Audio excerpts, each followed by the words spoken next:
Bill gates గారు ఈరోజు మన ఆంధ్రప్రదేశ్ని విజిట్ చేస్తున్నారు. ఈయన మన ఆంధ్రకి రావడం చాలా మందికి ఇష్టం లేనట్టు ఉంది. ఆ ఇష్టం లేని వారిలో ఒక్క జర్నలిస్టు 30 సంవత్సరాల అనుభవం ఉంది అని చెప్పుకునే జర్నలిస్టు ఆయన మాటల్లో ఆయన ఏం మాట్లాడాడో బిల్ గేట్స్ గురించి ఒకసారి విందాం.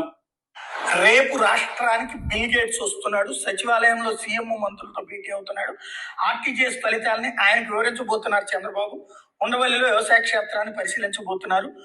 ఆయనకి ఈ సంజీవని ప్రాజెక్ట్ అప్పచెప్తారట.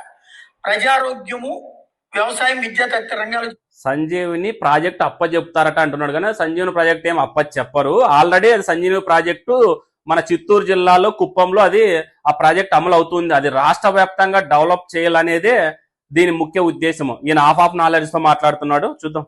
సంస్కరణ మీద ప్రెజెంటేషన్ ఇస్తారట. సంజీవని ప్రాజెక్ట్ ఆయనకి అంటే మన ఆరోగ్యాలు తీసుకెళ్లి బిల్ గేట్స్ అనే రాక్షసుల చేతిలో పెడుతున్నారు. మన ఆరోగ్యాలు తీసుకెళ్లి బిల్ గేట్స్ అనే రాక్షసుని చేతుల్లో పెడుతున్నారనేసి ఈయన చెప్తున్నాడు. మన ఆరోగ్యాలు ఆయన చేతిలో ఎందుకు పెడతాము? ఆరోగ్యాల సమస్యలు ఉంటే ముందుగానే పసిగట్టి వ్యక్తిగతంగా వాళ్ళకు వివరించే విధంగా టెక్నాలజీ రూపొందించాలనే ఉద్దేశంతో ఆయన ఈరోజు ఇక్కడికి ఆంధ్రాకి వస్తున్నాడు. దాని రివర్స్ లో ఈయన ఏ పార్టీకి అమ్ముడుపోయాడో ఏమో గానీ విజయసాయిరెడ్డి గారు అన్నట్టు ఈయన ఏ పార్టీకి అమ్ముడుపోయి నెల నెల అమౌంట్ తీసుకొని వాళ్ళు చెప్పిన స్క్రిప్ట్ ని చదువుతున్నట్టున్నాడు. బిల్ గేట్స్ అనే రాక్షసుడి చేతిలో పెడుతున్నారు. బిల్ గేట్స్ అనే వ్యక్తి ఈయనకి రాక్షసుడు అంట.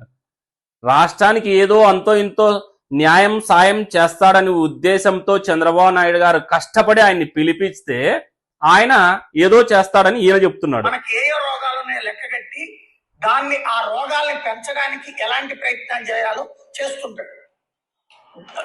బిల్ గేట్స్ అనేటటువంటి వాడు వ్యాక్సిన్ కోసం ప్రపంచాన్ని నాశనం చేసినటువంటి వాడు, రోగాలని సృష్టించినటువంటి వాడు.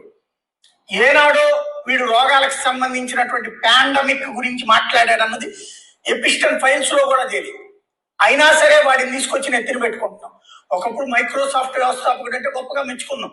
కానీ ఇవాళ వాడు ఒక పెద్ద ఫ్రాడ్ గాడు, పెద్ద దొంగ వాడు. ప్రపంచం ఆయన పెద్ద ఫ్రాడ్ అంట. ఈయన ఒక పార్టీ చెప్పిన విధానాన్ని ఈయన మాట్లాడుతూ ఆ స్క్రిప్ట్ నే ఫాలో అవుతూ ఆయన పెద్ద ఫ్రాడ్, ఆయన పెద్ద దొంగ అని బిల్ గేట్స్ అనే అంత స్థాయి ఇంది కాకపోయినా ఆయన మాట్లాడుతున్నాడు. దీనికి సంబంధించిన ఫుల్ వీడియో ఆంధ్ర విజన్ ఛానల్లో ఉంటుంది, లేదంటే కింద డిస్క్రిప్షన్ లో ఉంటుంది. ప్లీజ్ ఒకసారి వెళ్ళి చూడండి. ఎవరైనా ఫస్ట్ టైం ఛానల్ చూస్తుంటే ప్లీజ్ సబ్స్క్రైబ్ చేసుకోండి. Thank you.